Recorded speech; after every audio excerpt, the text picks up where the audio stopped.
The Labour Department has been without a commissioner since the retirement of Max Stephen Obertin in 2007. The last person to act in that post was Brenda Calixte. Union leaders say this type of instability in the department is not conducive to labour negotiations. CSA President Joseph Dawsey says the void at the helm of the department is crippling the island's unions. There are certain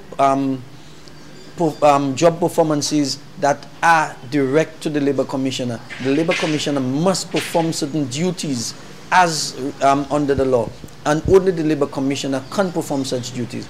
We're now in a position where a number of decisions have to be done. A number of pieces of communique must come out of the Ministry of Labour, and it has to be put out by the Labour Commissioner. And until such time we are without a Labour Commissioner, the industrial relations environment, in fact certain matters relevant to the operations of the unions in St. Lucia, just remains in abeyance.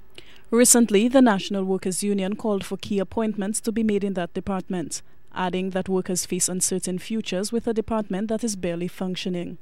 The union's President General, Tyrone Maynard, says the department also lacks workers who know about industrial relations. That includes Labour Minister Edmund Estephane and his permanent secretary. The minister himself is not all that versed in industrial relations. He does not have a PS who is versed in industrial relations. I mean, you do not even have a real functioning Labour department. So the technical skills that he's looking for, the technical skills that should have been available to him, to propel him forward, these skills are not there. Dawsey says the absence of a Labour Commissioner is stalling the industrial relations process.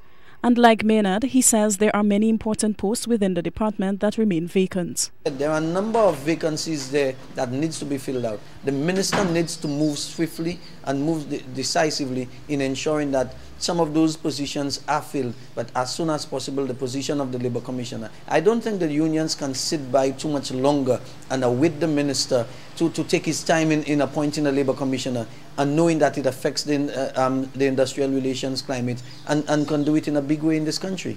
The appointment of a Labour Commissioner is not the only one union leaders believe is needed at the department. Recently, a number of unions have called for an attorney to expedite services there. But they say the most urgent matter is the appointment of someone at the helm. Dawsey says unions have long been calling for a Labour Commissioner and may not wait much longer before taking action if a person is not appointed. Alison Kentish, HTS News, Channel 4.